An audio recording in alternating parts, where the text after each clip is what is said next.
times are economically tough for many people, even for those of you who have not lost jobs.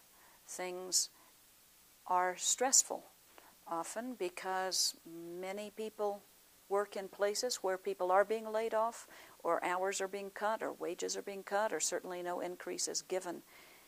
So how can you maintain a spiritual life, that which matters, while you're in such stressful environments, or when you've actually lost your job and money is quite tight now, and you have those pressures and concerns on you, or you're losing your house, or you have lost your house?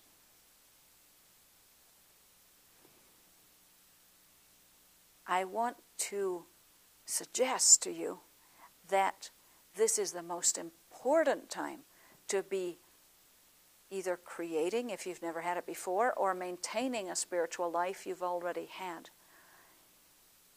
We tend to ignore our spiritual lives and practices. We ignore God. We ignore that we're living souls, not just material beings, when we have plenty and when things are going well. It is usually during the tough times that people suddenly remember God because they want something from God. They need help, or they're feeling despair, or suddenly there's a lot of time in their lives because there's no jobs left, and they turn to God.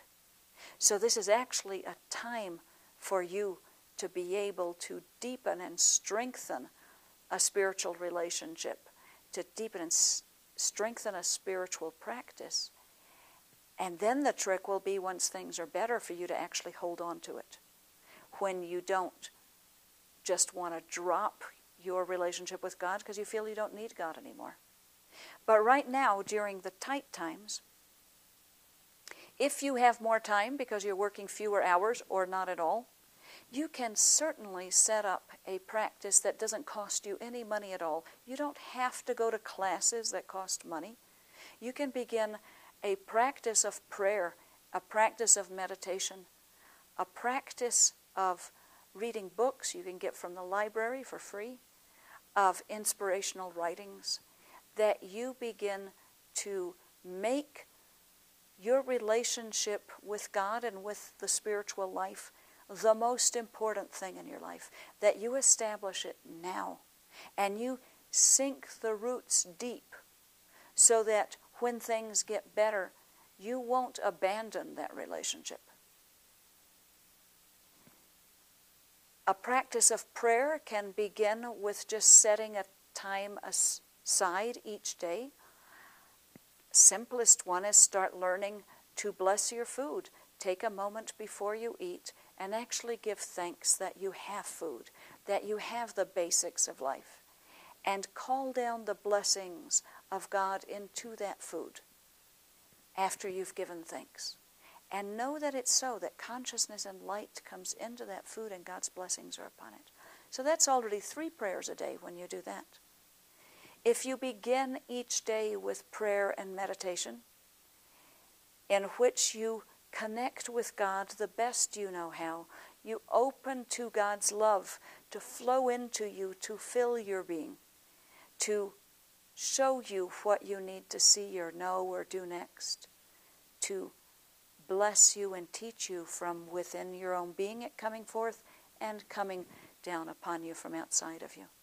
If you start each day with a half hour of meditation and opening to God's love, letting yourself feel the love and feel how you are provided for and protected, even when you're in a time when it looks like you're not, that you find the good. Let God show you the good in your current situation. What good things are coming out of it? And then at night, before you go to bed, you have a prayer time.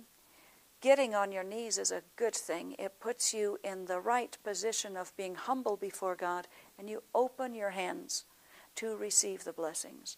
And what I recommend you do at night is pray for other people. Pray that others will be blessed. Pray for at least 5 other people besides you, or situations like things going on in other countries. Pray that our government pass a just health care bill that will actually take care of people. Pray that things happen for others, not just for yourself. The healing that comes through praying for others is a wonderful thing. And as everyone prays for everyone else, we're all getting plenty of prayers coming our way and a lot of support.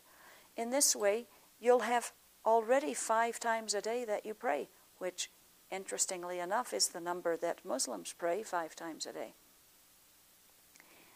So start a practice, dedicate yourself to it, make it so that it's second nature. It would never occur to you to eat a meal without blessing it. You wouldn't feel right if you started a day without meditation.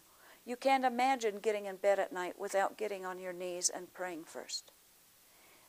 This can bring more of a blessing in your life than any job or any house or any wealth ever would. And then remember, when things start getting better, don't abandon that which got you through the tougher times.